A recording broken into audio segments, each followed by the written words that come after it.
پھر رمضان میں لوگ دعاؤں سے غافل بھی ہو جاتے ہیں، تو اس لیے میں نے سوچا کہ آج میں اس پرانے مردے کو دوبارہ اکھیڑوں گا، دوبارہ کھڑا کروں گا میں اس پرانے ٹاپک کو.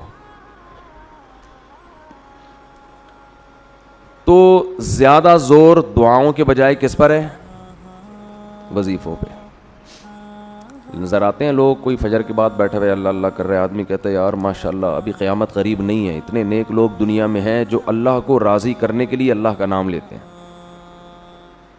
جب آپ تہ میں جاؤ گے تو پتہ چلے گا کسی نے یہ وظیفہ بتایا ہے، اتنی دفعہ یہ پڑھو، فلاں کام کے لیے بتایا ہے. جیسے ہی کام ہوگا یہ بندہ مارکیٹ سے شارٹ ہو جائے گا. اللہ اور بندے کا جو تعلق ہے نا، اللہ یہ قائم کرنا چاہتے ہیں. اسلام کا حاصل کیا ہے؟ خلاصہ کیا ہے؟ انسان کا تعلق ہو جائے کس کے ساتھ؟ اپنے رب کے ساتھ. یہ تعلق جتنا دعا سے ہوتا ہے اتنا دنیا میں کسی چیز سے نہیں ہوتا. براہ راست آپ اللہ سے خطاب کر رہے ہوتے اس میں. تو شیطان نے کیا کیا؟ دعاؤں سے ہٹا کے کس میں لگا دیا؟ وظیفوں میں. وہ بھی دعا ہی ہوتی ہے وظیفہ بھی، لیکن اس میں جذبہ دعا والا نہیں ہوتا. وہ پڑھا جاتا ہے، مانگا نہیں جاتا. کہتے ہیں کتنا وظیفہ پڑھ لیا. دعا میں یہ نہیں کہتے کتنی پڑھ لی، کتنی مانگ لی. یہ بہت بڑا فرق ہے. اور کمال کی بات ہے قرآن و سنت میں جو پیغمبروں کی دعائیں ہیں ان کو بھی ہم نے وظیفے بنا کے پڑھنا شروع کر دیا ہے. وہ بھی مانگی نہیں جا رہی. یونس علیہ السلام اللہ کی اجازت کے بغیر اپنی قوم کو چھوڑ کے نکل گئے.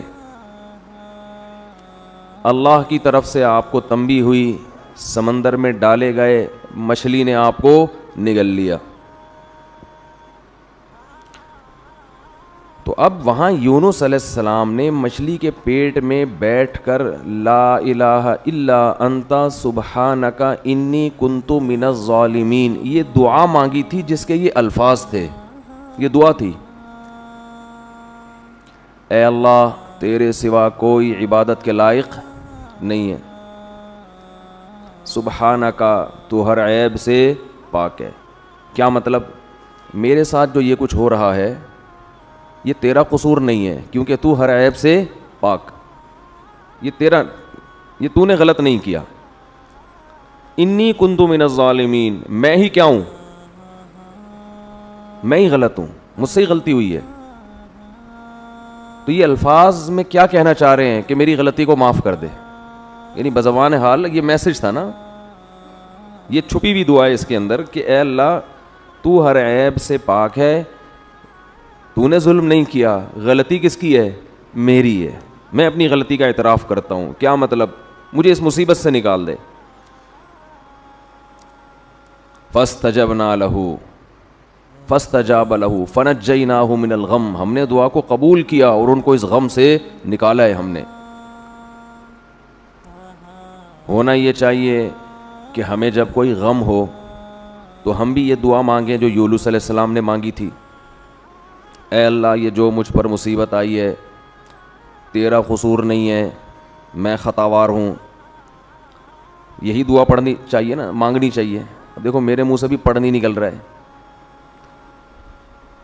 لیکن ہم یہ دعا جو ہے نا لا الہ الا انت والی، یہ دعا مانگتے نہیں ہیں بلکہ پڑھتے ہیں. 101 دفعہ، 1,00,000 دفعہ، 345 دفعہ. سمجھ میں آ رہی ہے بات؟ یہ مانگی نہیں جاتی بلکہ کیا کی جاتی ہے؟ پڑھی جاتی ہے. جب پڑھی جاتی ہے تو مخصوص دانوں پہ ایک خاص مقدار کو مکمل کرنا ہوتا ہے. اس میں یہ جذبہ ہی نہیں ہوتا کہ مجھ سے کوئی غلطی ہوئی ہے، تجھ سے نہیں ہوئی ہے، مجھ سے ہوئی ہے، میں اس غلطی کی تلافی کرتا ہوں، آئندہ نہیں کروں گا. ایسا کسی کی کھوپڑی میں تصور بھی بول دے کیوں نہیں بھائی، نہیں ہوتا. تو قرآن اس سے آپ کو اس دعا کے ذریعے جو بتانا چاہ رہا ہے، جو ذہن بنانا چاہ رہا ہے، جو سوچ آپ کے ذہن میں اتارنا چاہ رہا ہے، وہ سوچ بنتی نہیں ہے. سمجھتے ہو کہ نہیں سمجھتے؟ ہاں جلیبیاں مل جائیں گی اس کے بعد آپ کو، کیونکہ ہم بچپن میں یہ وظیفہ پڑھنے مسجد میں جایا کرتے تھے، ورد ہوتا تھا آیت کریمہ کا 5 لاکھ بار اور پتہ نہیں 2 لاکھ بار، تو وہ دانے لا کے بوریوں کے بوری مسجد میں بچھائی جاتی تھیں، تو اعلان ہوتا تھا تو سارے محلے کے بچے مسجد میں ہم سمیت پہنچ جایا کرتے تھے۔ اس کے بعد جو گرم گرم جلیبیاں ملتی تھیں ان کی لذت اب تک زبان پہ محسوس ہوتی ہے، وہ جلیبیوں کا مزہ اب کہیں بھی نہیں آیا، ایسی گرم پتہ نہیں کہاں سے بنوا کے لا، مزہ بہت آتا تھا۔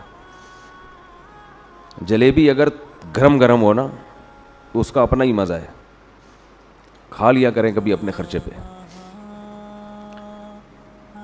گوروں کو یہ سہولتیں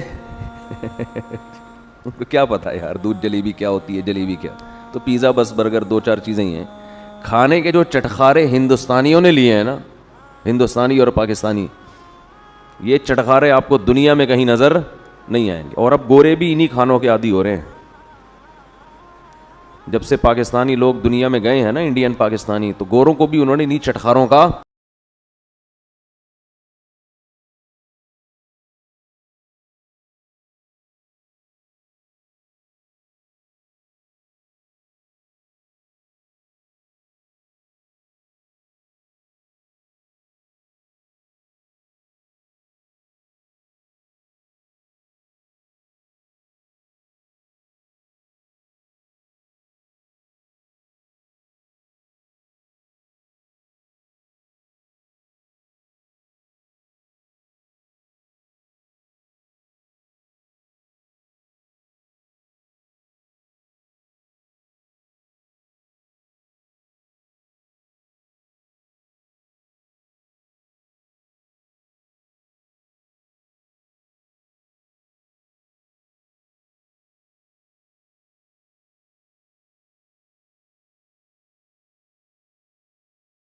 کیا آپ یا آپ کے بچے قرآن سیکھنا چاہتے ہیں؟ جو حضرات ابھی تک قرآن کریم نہیں سیکھ سکے یا اپنے بچوں کی قرآن